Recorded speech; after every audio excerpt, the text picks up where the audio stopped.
What's up guys? Nandito tayo ngayon sa Mega Don Quijote para maghanap ng mga Filipino foods. Tara, samahan nyo kami.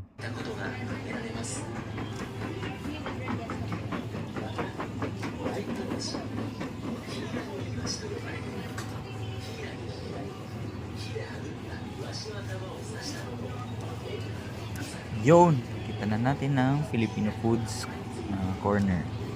So meron mga toyo, suka, bagoong, mga pangsinigang, mga sauce, mamasitas, lihon, pansit canton, at laking. Yan, kuha tayo ng pansit canton.